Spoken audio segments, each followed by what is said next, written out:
Assalamualaikum. Salam malam kliwon. So seperti biasa, Santai Chill akan membawa anda mengasai kisah misteri. tepat pada pukul 12 malam. And then tiba-tiba Dia pun pegang tangan orang kat belakang. Allah.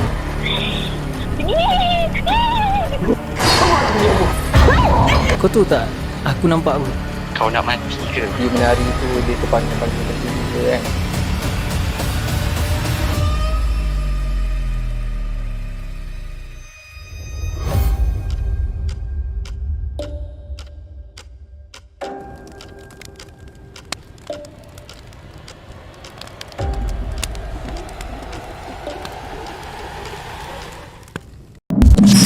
Okey Syuk, hari ni kita seperti kita tahulah, video sebelum ni adalah video tentang Syahmi kan.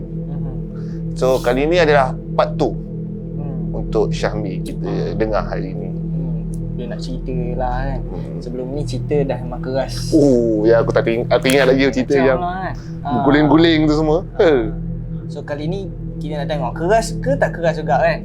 Tapi sebelum tu jangan lupa like, share dan subscribe. Pada yang belum subscribe dan yang dah subscribe, thank you so much. Jadi yang mana baru singgah tu, jangan lupa juga turn on notification bell supaya korang tak terlepas video-video kita orang yang akan datang. Okey, pada yang baru sampai juga, kita orang ni akan call pemanggilan kan. Dari berbagai lapisan masyarakat. Ada yang otai, ada yang bayi-bayi kita biasa kan, ada yang student. So background macam-macam ni kita rasa menarik lah untuk kita perdengarkan. Dan kali ni yang mana belum dengar Syahmi part 1, korang pergi dengar dulu link kat atas ni, okay? So Syahmi, apa khabar Syahmi? Alhamdulillah sihat. Baik. Sekarang ni buat apa? Ya? Buat apa sekarang? Sekarang ni musim PKP kan, jadi tak dibenarkan untuk pergi ke mana-mana. Jadi kita duduk rumah je lah. Betul lah tu kan? Betul lah tu. Okay, kita nak dengarkan cerita yang pertama lah, yang kali ni berkenaan dengan apa? Kita nak tahu. Okey, untuk part tu, sebelum tu terima kasih kepada Santai Chill kerana menjemput saya untuk berkongsikan part 2 cerita ataupun pengalaman seram yang dialami oleh saya sendiri. Okey, untuk permulaan, kali ni cerita untuk part 2. Sewaktu saya bersekolah, masa tu, ini cerita ni adalah hantu yang kali pertama saya nampak dalam hidup saya. Inilah hantu yang kali pertama yang saya nampak. Okey, jadi time ni umur saya darjah 5, 11 tahun time tu. Saya tak ingat tahun berapa, 2000 ke 2001 macam tu lah. Time tu saya sekolah kat agama, sekolah dekat Tanjung Batu. Okey, pengalaman kali pertama saya nampak makhluk halus ni. Cerita ni macam ni. Saya banyak dah dengar cerita daripada kawan-kawan kan. Pengalaman-pengalaman seram dia ni macam-macam lah, jenis bentuk makhluk halus yang diorang nampak ni. Tapi kita ni, saya sendiri tak pernah mengalami tak pernah mengalami kisah seram. Jadi saya ni kurang percaya lah kan, kurang percaya sebab kita tak nampak dengan mata kita sendiri. Okay, jadi ada juga saya dengar daripada ustaz-ustaz saya kan, makhluk halus ni wujud, cuma kita tak nampak dengan mata kasar kita lah. Tapi kalau katakan kita ni minta untuk nampak kan, kita minta untuk nampak, kita nak rasa sendiri pengalaman, ataupun kita nak buatkan diri kita ni kuat, ataupun kita nak buatkan diri kita ni berani, kita boleh minta. Jadi benda itulah saya buat, saya amalkan. Salah satunya, saya selalu waktu di sekolah agama tu, saya selalu bangun malam, saya selalu semayang, saya minta semayang hajat kan, sebab kita tak percaya, kita tak nampak. Jadi kita nak minta benda tu, kita nak minta nampak benda tu, ataupun wujud depan kita kan. Bila saya cerita ni, dalam masa sama saya rasa macam yelah, kita nak rasa sendiri pengalaman tu. Jadi akhirnya saya diberikan juga kelebihan untuk nampak sendiri. Tapi pada dasar permulaannya kita hanya nampak samar-samar. Kita just fikir ni kita punya perasaan ke kan, ataupun yalah bermacam-macam fikiran lah yang terlintas time tu sebab kita nampak kan. Okay, untuk kali pertama saya nampak sewaktu tu ada dekat sekolah dekat Anjung Batu ni, kita ada 4 blok. Okay, 2 blok untuk asrama, 2 blok lagi untuk akademik, 1 akademik dan 1 untuk tahfiz Al-Quran lah. Okey, jadi saya duduk di satu blok ni di sebelah sungai. Dia yang 1 blok lagi ni dia menghadap ke Pulau Besar Melaka. Jadi saya duduk 1 blok tingkat 3, dan sebelah blok saya tu tingkat 3 saya duduk. Satu bilik ni ada 8 orang yang duduk. So maknanya ada 4 katil double decker lah. 4 katil 2 tingkat tu ada 4 katil. Jadi satu bilik ni campur senior dan junior. Time tu saya ni duduk dengan adik saya dan sepupu saya time tu, 3 orang. Kita ni kenal lah, memang rapat lah. Dan yang 3 orang lagi ni adalah senior saya. Okey, kisah yang terjadi pada malam tu, saya tak ingat malam hari apa yang terjadi. Biasanya kita orang ni memang akan tidur dekat atas katil masing-masing. Tapi pada satu malam tu kita orang dah bincang ataupun dah rancang nak tidur ramai-ramai lah dekat bawah. And then nak dijadikan cerita, saya adalah orang yang tengah-tengah sekali tidur. Saya tidur tengah-tengah, and then saya tidur depan pintu, dan saya tidur bawah kipas.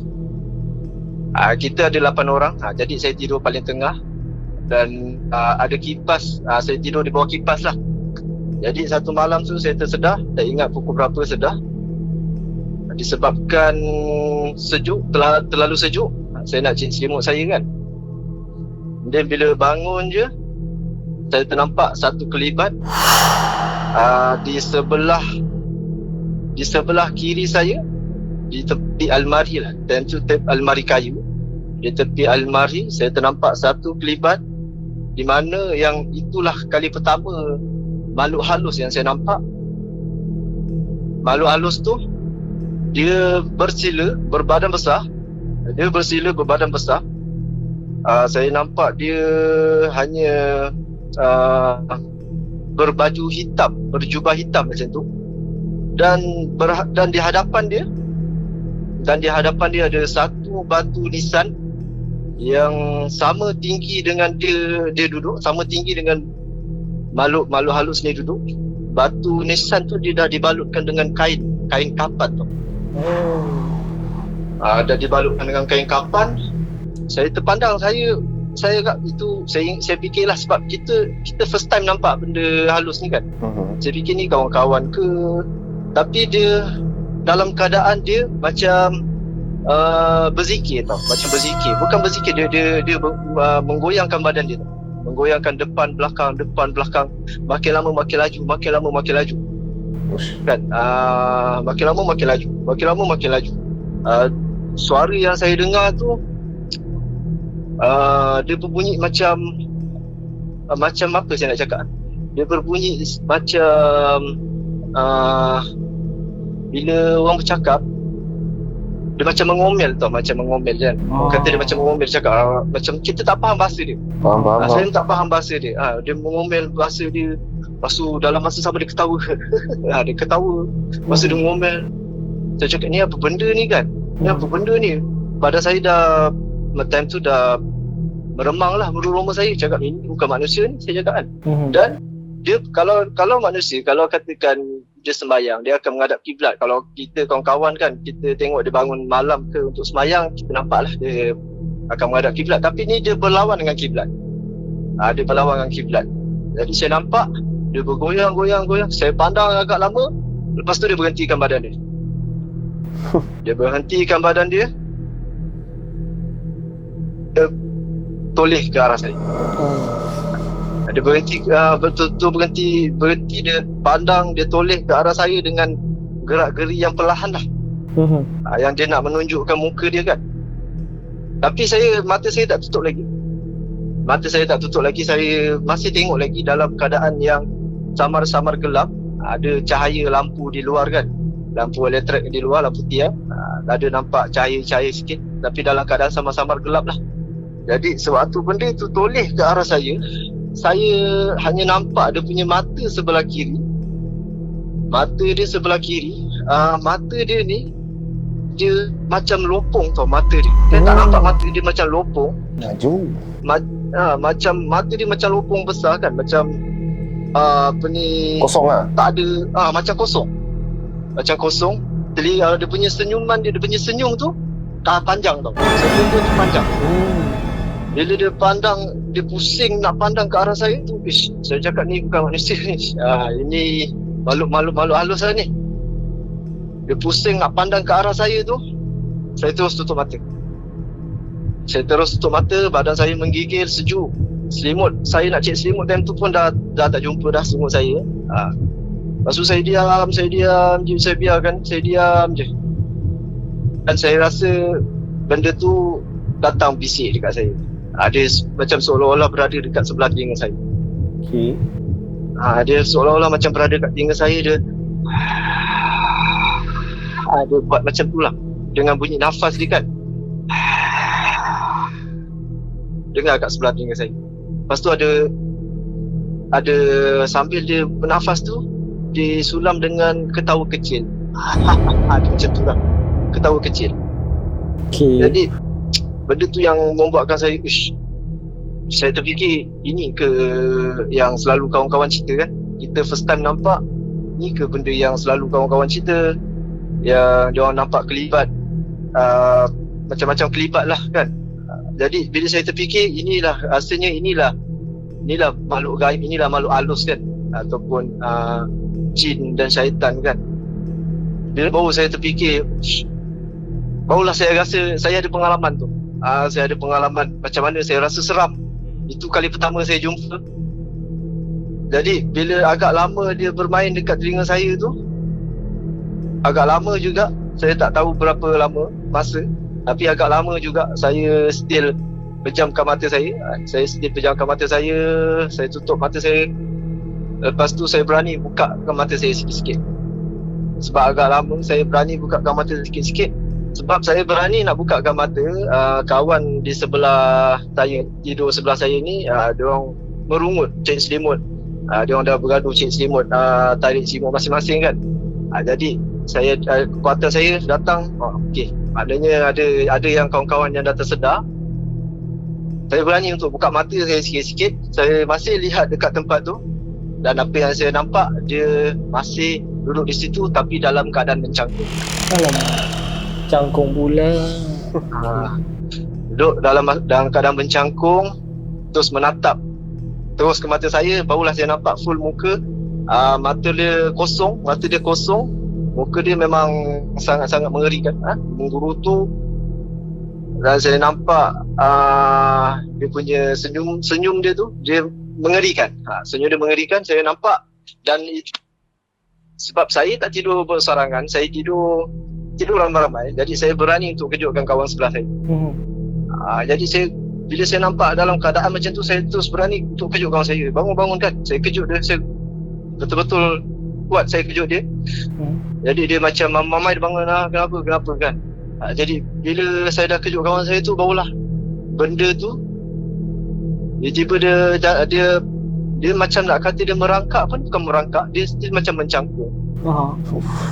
Dia mesti macam mencangkung jalan tepi dinding, lepas tu dia hilang. Jalan tepi dinding? Jalan dekat dia pergi ke tepi dinding. Dia depan dia dekat depan dengan almari. Jadi dia macam berjalan dalam keadaan mencangkung tu. Berjalan, bila saya tegur kawan saya kejut kawan saya, menghilang. Lepas tu dah lama dia menghilang. Bila saya dah kejut kawan saya, bila saya dah tak nampak kelibat tu, saya bangun, saya kejut. Jadi kawan-kawan yang lain ni semua terjaga lah kan. Kawan-kawan lain ni semua terjaga. Bangun, ni kenapa ni? Barulah dia orang bertanya kan, kenapa? Tapi saya tak cerita lagi time tu. Dia dah buka lampu, saya ajak dia pergi tandas, dia dah cuci muka apa semua, saya dah masuk. Barulah saya ceritakan ada apa yang saya nampak tadi. Time tu juga saya ceritakan apa yang saya nampak tadi. Jadi benda tu tak berakhir di situ. Benda tu tak berakhir di situ. Okay. Jadi dalam bilik kami ni ada seorang yang berani lah. Dia senior, dia berani. Dia kata kalau nampak lagi benda tu, kejut kat dia. Dia siap dah standby kayu dekat sebelah dia kan. Dia tidur paling hujung sini. Dia dah standby kayu. Kalau nampak lagi apa-apa, kejut dia. Dia kata. Kan. Tapi malam tu tak ada jadi apa-apa. Tapi dalam bilik yang sama, malam kedua adik saya yang kena. Adik saya kena hampir serupalah dengan saya. Tapi saya rasa benda yang sama, tapi cara dia ganggu tu berbeza lah. Macam adik saya kena hari kedua tu, tempat yang sama, posisi yang sama, tapi tak ada nampak batu nisan macam mana yang hari pertama saya nampak batu nisan dekat depan. Adik saya nampak betul-betul dia goyangkan badan dia dengan laju. Betul-betul dia goyangkan badan dia dengan laju. Sambil dia mulut dia cakap benda-benda yang pelik lah kan. Adik saya tidur tepi tingkap. Benda-benda yang pelik. Macam kita tak faham apa yang dia cakap. Kan? Jadi adik saya dia tidur tepi tingkap. Tilam dia bentang kat tepi tingkap. Kita orang mesti tidur ramai-ramai lagi, tapi adik saya ni dia tidur tepi tingkap. Jadi bila dah goyang-goyangkan, adik saya tersedar juga. Macam keadaan saya juga. Adik saya tersedar, dia tengok ada benda tu goyangkan badan dia. Ada benda tu goyangkan badan dia. Adik saya tu tarik selimut. Adik saya rasa, adik saya dengar benda tu betul-betul ada depan muka dia. Sebalik selimut tu. Jadi betul-betul depan. Adik saya dapat rasakan memang ada orang atas dia. Memang ada orang atas dia, dan betul-betul benda tu muka dia menghadap muka adik saya. Tapi adik saya dalam keadaan berselimut. Dan benda tu still mengeluarkan benda yang sama lah. Macam saya cakap, suara yang mengerikan lah. Dia still suara dia macam menafas dengan ketawa kecil. Itu pengalaman, dan itulah kali pertama yang saya nampak makhluk halus. Okey, yang Syami tengok tu kan, kan dia goyangkan badan tu kan, ke depan dan ke belakang kan. Betul. Kau boleh bayang ke? Kau tengok orang berjubah hitam kan, dia tak pandang kau, dia lawan arah kiblat. Weh, kalau aku macam Abu Jah dah. Itulah. Okey, satu lagi aku nak tanya. Ketinggian dia tu macam mana yang kau masukkan dengan apa tu? Batu nisan tu? Okey, sekejap saya nak tinggikan dia macam mana okey, kita boleh gambarkan seorang yang badan sangat besar. Bila dia bersila ataupun dia duduk. Bila dia bersila, badan dia sangat besar tau. Okey, macam ni lah. Dia almari kayu. Almari kayu yang biasa tu. Kat tinggi-tinggi pintu biasanya. Okey, badan orang makhluk halus tu bersila suku daripada almari. Tinggi lah. Dia agak besar. Saya tengok memang besar. Seram ke? Okey, kan dia pakai jubah hitam kan. Kepala dia tu, dia macam, yalah, pakai serban ke kan? Tak, dia kepala dia ni, dia macam ada rambut dia macam kerinting tau. Rambut dia macam kerinting. Dia pakai jubah hitam, jubah yang ada collar tu kan. Macam saya nampak dalam macam keadaan yang jubah yang ada collar lah. Jubah yang ada collar tu, rambut dia ni kerinting. Rambut dia ni macam kerinting tau. Rambut dia macam kerinting dan jarang. Okey. Setelah daripada tadi Syami ni asal tak percaya, dia minta doa nak tengok. Tuhan bagi lah. Tuhan bagi, makbul kan. Tapi apa-apa pun kita nak dengar lu cerita nombor 2 bis. Ada tak? Okey, cerita nombor 2 pun masih berlaku di sekolah yang sama. Pengalaman saya banyak di sekolah Anjung Batu. Sewaktu saya belajar dan sewaktu saya kerja lah. Tapi cerita pengalaman ni selepas orang panggil, boleh dikatakan bila kita minta tu kan, bila kita sembahyang, saya nak minta untuk nampak, lama kelamaan saya boleh nampak makhluk halus. Hmm. Hijab saya terbuka lah. Okey, hijab saya terbuka dan saya boleh nampak malu halus. Agak 1 tahun tu saya macam meracau, saya macam tak betul lah kan. Sebab bila kita mandi, kita dengar suara, bila kita mandi kita nampak, bila kita berjalan malam kita boleh nampak. Tapi dia nampak bukan dalam keadaan yang banyak, cuma kita kerap nampak. Okay, untuk pengalaman yang kedua, saya ceritakan ini dalam sekolah yang sama, tapi ini pengalaman kedua yang saya nampak lah. Pengalaman yang kedua yang saya lalui, dekat blok yang saya duduk tu, belah bawah, belah base kali ni dia kosong lah. Maksudnya itulah tempat riadah. Contoh tempat riadah tu difungsikan sebagai tempat riadah untuk bermain pingpong. Okay. Belah bawah sekali. And then ada satu bilik, banyak bilik tu untuk ada bilik loka, ada bilik tilam kan, ada bilik katil. Jadi satu malam tu ada ramai pelajar yang dah pulang. Hari Minggu kan. Hari Minggu ni ramai pelajar pulang lah. Jadi hari tu tak ramai sangat pelajar yang tinggal dekat sekolah. Jadi saya time tu tak balik. Saya tinggal dekat sekolah. Malam tu saya tak ingat, hari Jumaat malam tu saya balik hari Sabtu. Hari Sabtu saya balik. Jadi kebanyakan pelajar dah balik hari Jumaat. Saya balik hari Sabtu. Jadi malam Jumaat tu kita tak ada apa-apa aktiviti. Jadi saya dengan kawan saya ni tak ada apa-apa aktiviti. Jadi kita merancang untuk main pingpong lah kan, malam. Main pingpong selepas pukul 12 malam. Adanya orang dah tidur kan, orang dah masuk tidur. Adalah pelajar-pelajar yang overnight. Tapi saya ni dengan kawan saya ni bercadang untuk main pingpong lah pada malam tu. Jadi meja pingpong ni dia betul-betul sebelah dengan tingkap. Tingkap tu keluar. Tingkap tu keluar dan kawasan dia ada hutan sikit dan kawasan ampayan pelajar lah, ampayan baju. Jadi malam tu selepas pukul 12 kita pun mulalah kita start aktiviti kita, bersukan, main pingpong. Dan agak lama kita dah main tu. Dalam sambil bermain tu, saya dengan kawan saya ni bercerita pengalaman-pengalaman yang ada kat sekolah tu lah.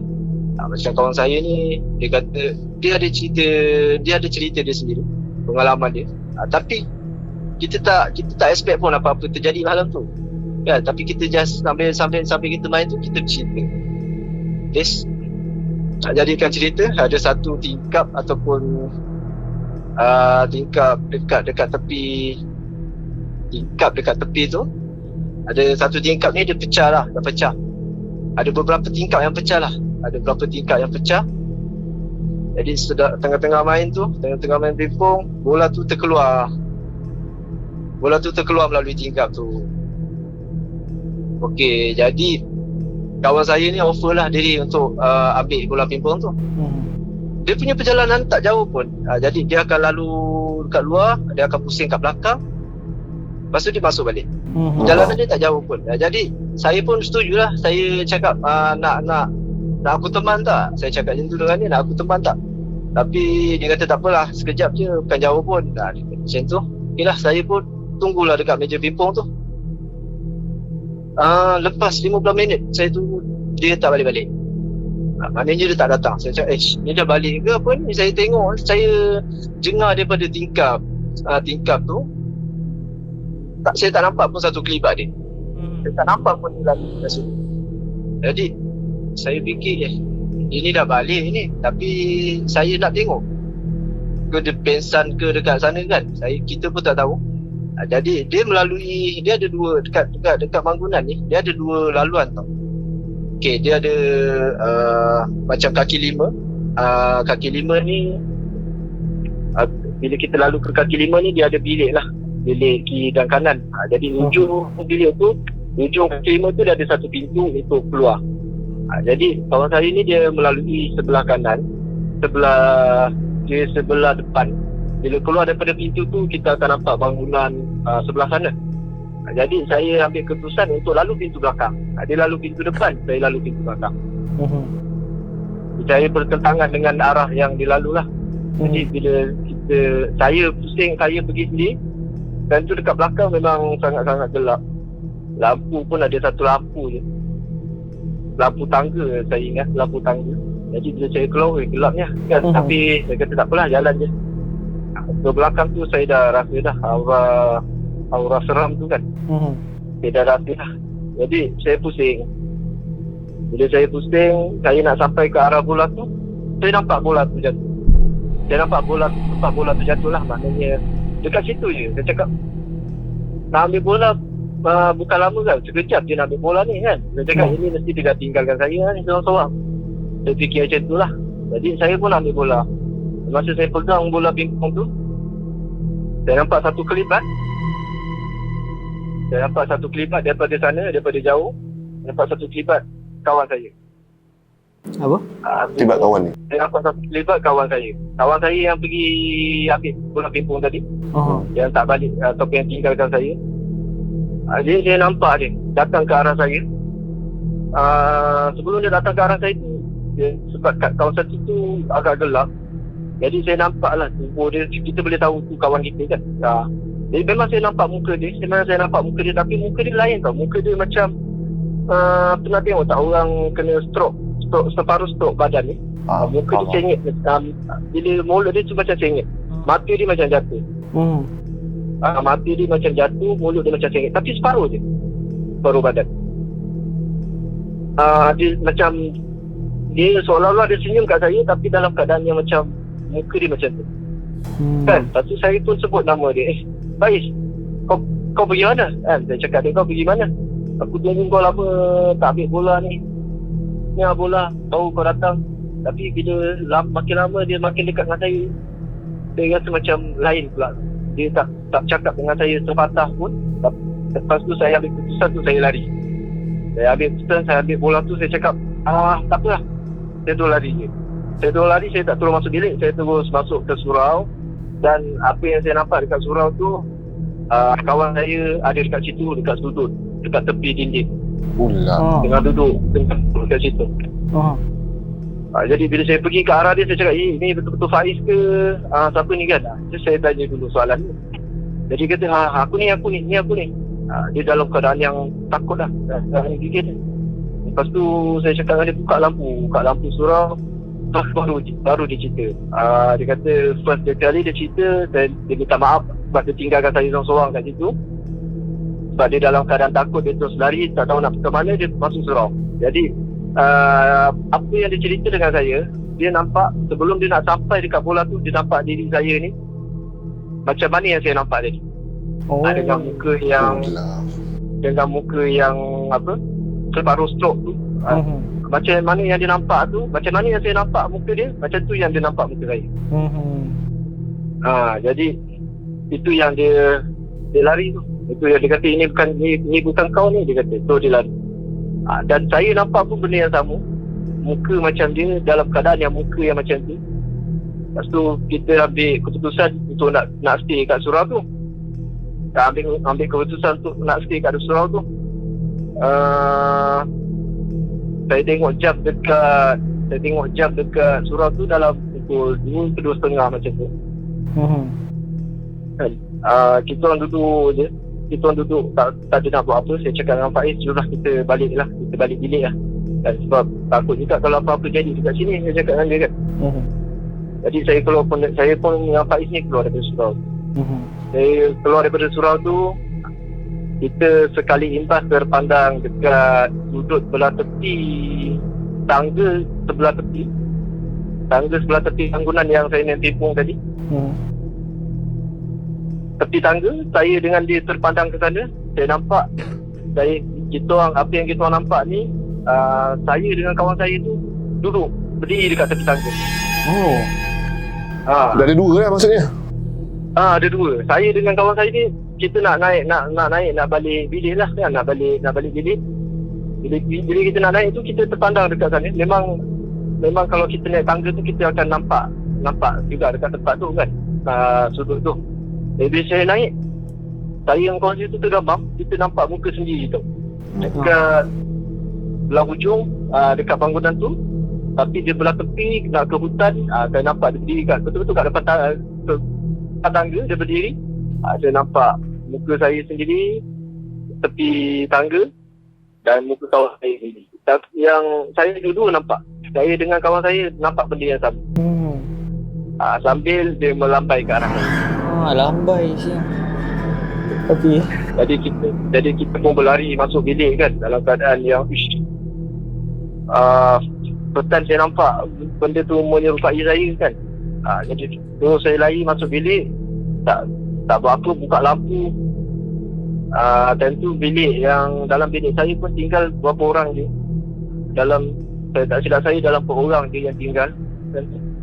Yang 2 orang lagi dah tidur. Saya dengan kawan saya ni masuk bilik, saya duduk kat fikir kan, takutlah tutup tingkap semua, tutup kunci pintu, kita tidur pun dalam keadaan buka.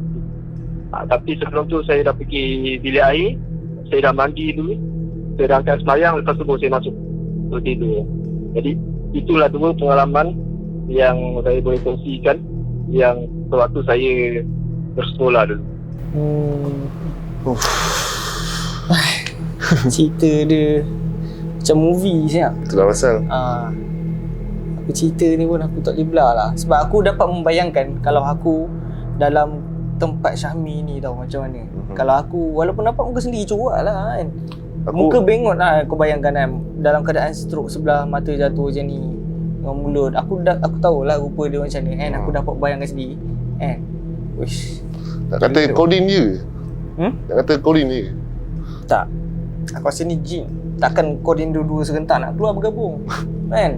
Ini semua kerja setan. Ini semua setan. Tak ada lah kalau macam Codin tu aku rasa kalau untuk possibility dia dua-dua kan, untuk menakutkan member aku tak tahulah, tapi aku rasa tak tahu doh. Aku tak pernah terfikir Jumpa kembar. Kan tu ada kan, yang tu aku, itu engkau. Aku tak boleh bayangkan.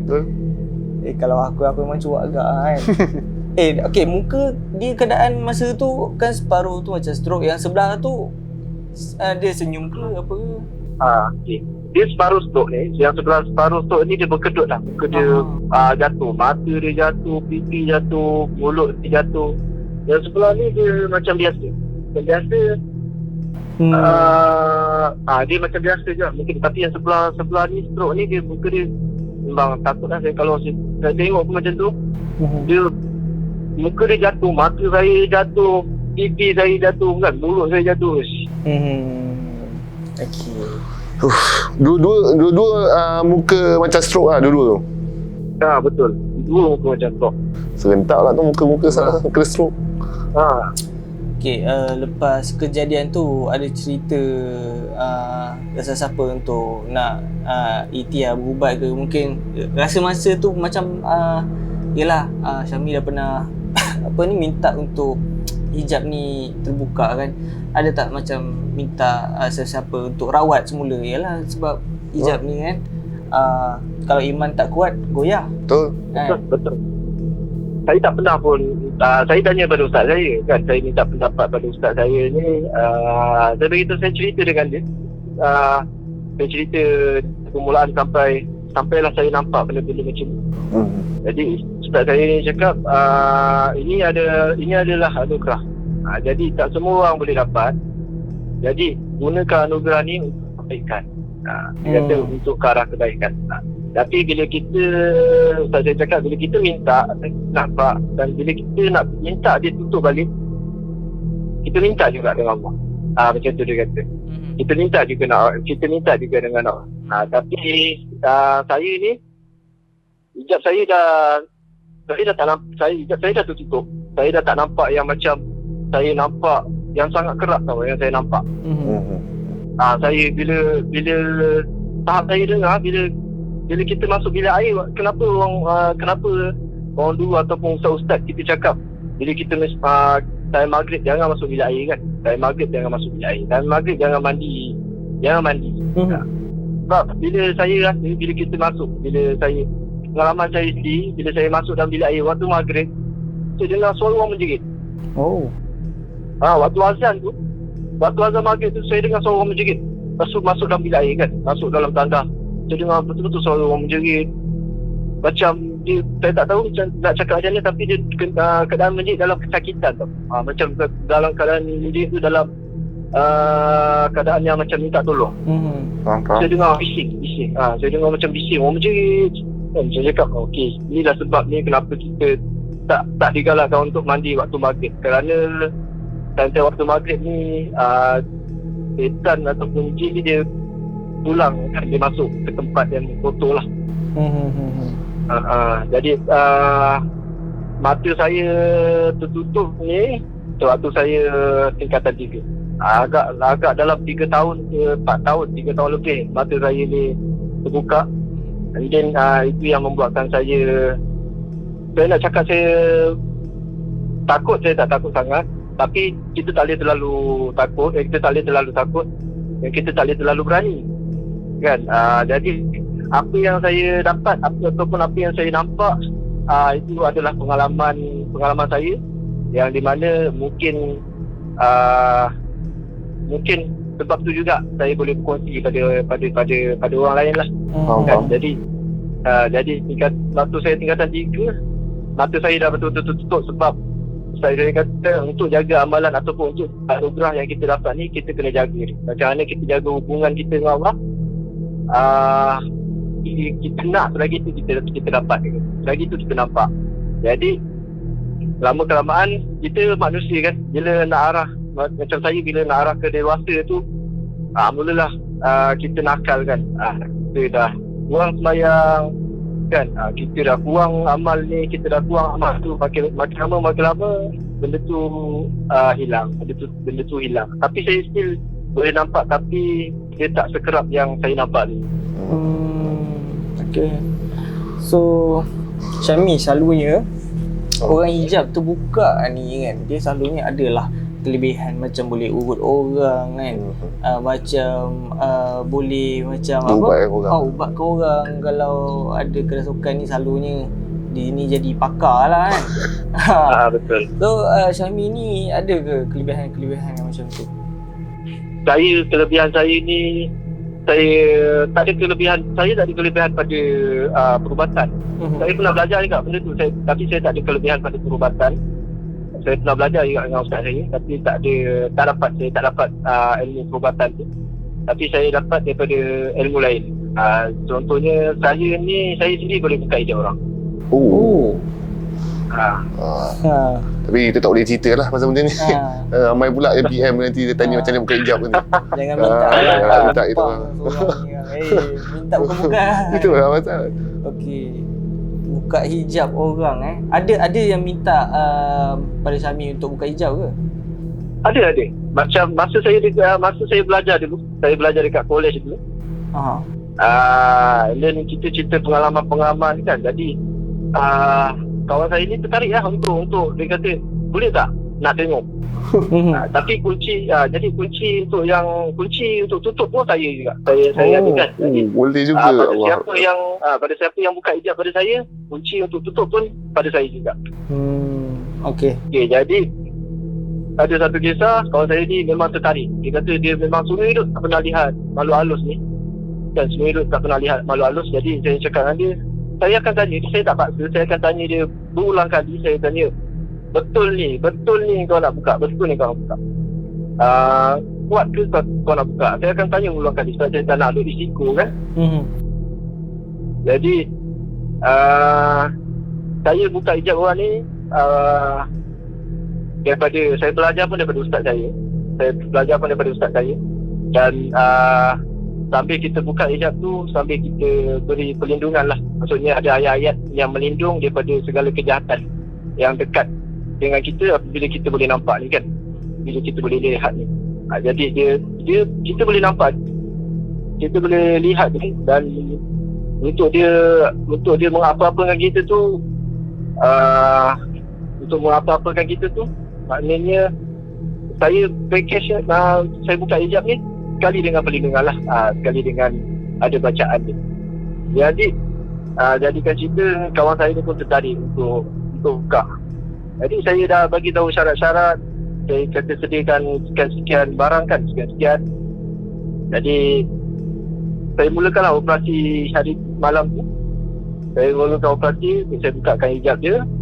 Dan bila selesai dia operasi tu, selesai dia bicara, jadi untuk permulaan dia tak nampak. Saya cakap dengan dia, dia bergantung. Dia bergantung pada orang kan. Ada yang nampak samar, ada yang nampak jelas, ada yang tak nampak, ada yang tak nampak, ada yang dengar suara. Tapi bila hijab dah tukar ni, salah satu daripada tu akan dapat lah. Maksudnya akan nampak jelas, akan nampak samar-samar. Kan? Okey, jadi dia pun buka. Saya dah cakap dengan dia, saya benarkan dia buka hijab 1 hari je. Esok tu dia wajib datang jumpa saya untuk saya tutup. Okey. Jadi esok harinya, dia kata hari pertama dia masih tak nampak lagi. Dia aja dengar-dengar je. Jadi kedua dia mencari tau. Bila yang saya heran, dia mencari. Bila saya dah buka hijab dia cari dekat tempat-tempat yang orang kata keras kan, tempat-tempat yang orang kata seram, dia pergi cari. Dia nak tengok benda tu. Tapi hari kedua dia nampak, hari kedua dia dapat. Bila dia dah tengok hari kedua, saya dah cakap dengan dia. Hari pertama dia kata dia tak dapat tengok apa-apa, dia hanya dengar je. Dan dia kata boleh tak bagi dia 1 hari lagi untuk dia tengok. Boleh tak bagi dia 1 hari lagi untuk dia tengok. Jadi dia pun tengok. Bila dia dah tengok, dia dah nampak. Lepas tu datang jumpa saya cakap okey, puas dapat mengalami kan, dapat merasai melihat makhluk halus ni. Saya cakap dengan dia okeylah, dan seperti yang dijanjikan hari ni kita tutup. Dan dia cakap boleh tak bagi masa 1 minggu lagi. Dia kata macam tu kan, boleh tak bagi masa 1 minggu. Sebab dia kata dia tak pernah nampak. Jadi bila dia nampak benda tu, satu benda yang baru bagi dia. Kan, satu benda yang baru. Dan itu boleh jadi pengalaman dia nanti, dia cakap. Okeylah, kita ni turutkan dia pada kawan. Dan sampai sekarang saya tak pernah berjumpa dia lagi. Dia jadi syok buka mati hijab dia. Dia memang seronok nak tengok lah. Dan sampai sekarang saya tak jumpa dia lagi. Sampai saya dah habis belajar pun saya tak jumpa dia lagi. Okey, maksudnya lepas minggu dia memang tak datang jumpa supaya dia tak nak hijab dia ditutup. Dia betul. Dia tak nak hijab dia tutup, dia nak biasa dia buka. Dan saya bagi tahu ni semua saya cakap dengan izin Allah kan. Walaupun dia tak datang tutup pada saya, tapi kalau dengan izin Allah abang minta untuk tutup pun akan jadi juga tutup. Tapi saya cakap dengan dia, bila dah dapat tengok benda-benda macam ni, dia dapat makhluk halus, bila dah nampak ni, saya cakap dengan dia kena banyakkan amalan lah. Maksudnya jangan tinggalkan semayang sentiasa, jangan tinggalkan semayang sentiasa, yakin kan Allah sentiasa lah. Saya cakap macam tu. So benda-benda amalan-amalan saya cakap dengan dia, saya cakap dengan dia untuk macam saya cerita sendiri dengan dia pengalaman saya berapa tahun saya nampak dan akhirnya saya tak nampak disebabkan apa. Jadi disebabkan macam itulah, amalan kita kurang. Kita tinggal semayang kan, banyak-banyak amalan yang kita dah tak buat. Jadi benda tu tertutup sendiri. Jadi benda itulah saya nasihatkan dia. Sampai sekarang saya pun tak jumpa dia lagi dah. Kira memang tak ada nombor untuk WhatsApp ke? Memang tak ada lah. Saya rasa dah lost contact lah dengan dia. Agak dia pun menyesal dah sekarang. Tak kena happy. Dia jumpa dia happy. Jumpa geng. Memang dah simpan niat nak jumpa kan. Mungkin ada orang macam tu. Mungkin Gathering member. Dia sama ada dia tak ada perasaan ke, maybe aku tak tahu nak cakap macam mana. Risau, dia ada keberanian untuk tengok benda ni. Jangan kau amal benda lain. Betul, kan? Takut buat benda lain dia nampak benda ni. Baru-baru ni kan, kau tengoklah kan, PKP kan. Bentang ni tak ada kerja kan. Dia pun cari kerja. Kebetulan masa tu jadi bomoh ni ada vacancy kan. Dia pun jadilah bomoh kan. Kebetulan pula dia buat ucara spiritual ni dekat rumah dia pun. Betul kan? Orang ingatkan rumah dia terbakar. Buat report polis, panggil bomba sekali. Datang-datang kau tengok budak muka baby face kot kan. Jadi bomoh. Dia punya klien ramai. Kan kita muka customer dia, ramai duk hantar santau-santau kan. Aku tak faham lah. Dia RM21 pun nak main santau lagi. Aduh.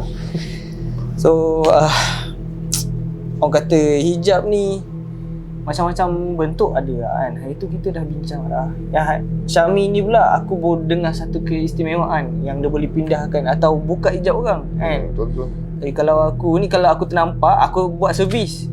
Kalau aku ada macam ni punya keupayaan, yang mana hijab tu buka nak tutup mari. Kan. Ada servis. Barulah betul buat duit. Kan betul juga. Yang sekarang ni tak tahulah sebab mungkin Syami kalau ada kelebihan tu, alhamdulillah. Kalau tak ada, kita tak tahu. Yelah macam Syami cakap kan, benda ni bila kita kurang amalan kan, lama-lama benda tu pun hilang. Betul. Hilang sebab apa kau? Kalau kita fikir logik balik, jin syaitan ni dia nak kacau orang yang iman dia ni teguh lah. Betul. Kan, supaya goyah. Orang yang macam dia kata dah mula-mula tinggal ni kan, Dah tak payah pempek lah. Dia tak kira-kira tu. Yang ni kita tak apa, kejap lagi dia dah naik ranking kan, next level. Yang ni dah tak kacau. Kita kacau yang orang beriman macam tu lah kan. Aku rasa lah. Okay Syami, thank you sebab sudi nak bercerita dengan kita. Sebelum tu ada apa-apa tak Akif macam nak bagi ucapan ataupun sikit nasihat kepada viewer Santai Chill? Okey, saya nak bagi ucapan ataupun nasihat ni sebab yelah apa ni, kita tak tahu macam mana kita nak bagi ucapan ataupun nasihat kan. Tapi apa yang boleh saya katakan, saya rumus atau saya ringkaskan je, pada peminat ataupun penggemar cerita-cerita seram ataupun cerita-cerita seram ni kan, cerita seram ni kita ni boleh merasai seram, kita boleh rasa pengalaman tu, tapi pada saya sendiri lah, makhluk-makhluk yang ada di sekeliling kita ataupun ada di sekeliling kita ni pun semuanya kita fikir dia ni untuk menyesatkan manusia je kan. Kita ni bila kita terlalu takut ataupun bila kita terlalu takut sangat pada dia sampai kita lupa untuk apa, macam ni saya nak cakap, untuk kita ingat dengan Allah, betul akan jadi salah lah. Boleh takut tapi berpada-pada. Tapi untuk nasihat saya, teruskan meminati kisah-kisah seram yang disampaikan ataupun dibuat oleh Santai Chill, kerana dalam Santai Chill ni sangat-sangat berbeza dengan konten-konten lain, sangat berbeza dengan YouTuber lain. Mereka ni ambil pengalaman-pengalaman yang sangat-sangat berbeza pada setiap orang yang ada kat dalam Malaysia ni, dan kadang-kadang pengalaman tu, kadang-kadang itulah kali pertama yang kita dengar ada orang yang pengalaman macam tu kan. Jadi kita sentiasa support lah. Saya minta sentiasa support pada Santai Chill dan sentiasa share pada Santai Chill dengan cerita-cerita seram. Itu dia. Thank you Syahmi. Satu kata-kata yang bakar semangat kita orang untuk terus buat video-video yang lebih baik depan ni. Betul. Okey, sebelum tu kepada yang dah hantar video-video seram ataupun kita orang pernah call tapi tak diangkat, minta maaf sebab terlampau ramai. Lately ni sejak kita buka slot untuk share seram, dia punya listing untuk kita orang terlampau banyak. Jadi kalau kami dah call 2 kali tu korang tak angkat, kebarangkalian untuk kami call balik tu mungkin susah sikit sebab kami nak catch up balik, nak list balik kan. Sebab yang yang terbaru pun dah ramai minta. Itu termasuk email lagi, Facebook. Yang dekat IG je pun sudah banyak dah kan. Tapi insyaAllah lah, kalau kami dapat, kami check balik. Sebab kadang-kadang kami call tak dapat. Ada tu kita dah buat appointment, tak ada pula time kita call kan, on air. Kita dah setting kamera, call balik tak dapat. Pisang. Okay. So thank you sekali lagi Syami sebab support santai cerita. Kita orang sebenarnya tak puas nak dengar lagi. Tapi mungkinlah nanti kalau kod ada part 3 kan. Kita tak tahu. Komen lah. Komen. Boleh. Komen lah. Kita tak tahu kan. Sebab kita pun tak nak panjang sangat. Kamera meletup nanti kan. Biasa je sebab kita pakai equipment biasa-biasa je kan. Macam mana. Okay, terima kasih kepada semua viewer. Jangan lupa like, share dan subscribe. Yang mana dah subscribe, thank you so much. Okay, see you pada minggu akan datang. Assalamualaikum.